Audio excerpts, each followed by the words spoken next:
Bizarre Foods, Panama City, top 5 video countdown coming to you from the pier at the end of the stunning Balboa Yacht Club. Sun is setting behind me in the mountains. The Panama Canal beckons. And I'm going to need about 2 hours of chiropractic tonight following a harrowing boat ride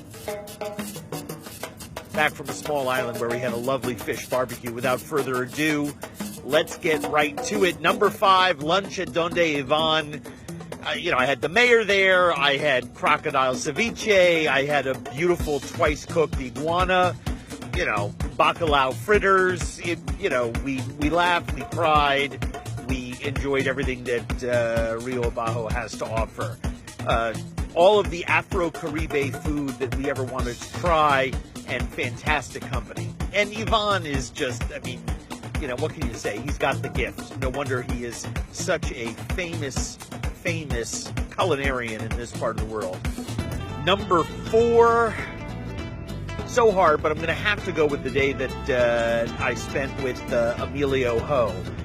Here is a Chinese Panamanian entrepreneur who is, he's the most connected guy anywhere you go with him. Not just Barrio Chino, but, up in the hills in Quesochela is the place that he bought 30-some-odd years ago with his wife. Some really, really spectacular cheese, great bread, fantastic companionship. He had, his, doctor diagnosed me, brought me back from the dead, essentially. But we love Emilio Ho, great guy. And the Chinese restaurant that he took me to, fantastic food. I'm obsessed by anything Chinese. And Emilio is half Chinese, so I'm obsessed with him half the time. Number 3, a trip to the fish market with Maria. Great fish, fantastic braised lungs with the most delicious plantains.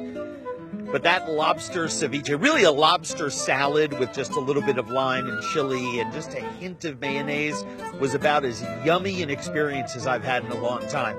This is a town that's kind of in search of itself. It's a big modern city, basically birthed when, the United States cleaved it and joined the Atlantic and the Pacific.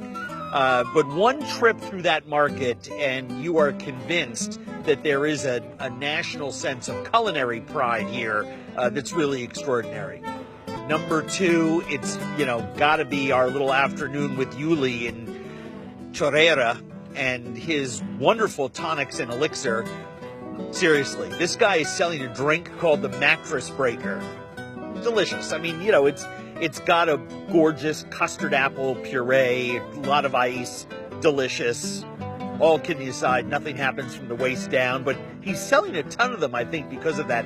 And the icing glass, his seaweed drink, a little too much nutmeg for me, but I liked it. And, again, that gorgeous sort of Afro-Caribe vibe that is so special to this part of the world. You have that wonderful Spanish European influence, the Latino influence, the Islander influence here, the Asian influence here. Panama's a pretty remarkable place.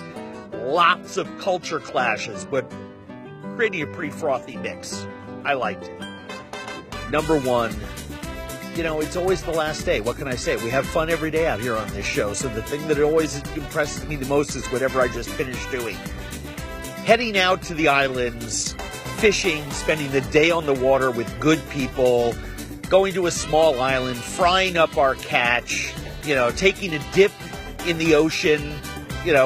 We didn't get very much down there, but the clams and the oysters on board the SS Expense were pretty darn delicious.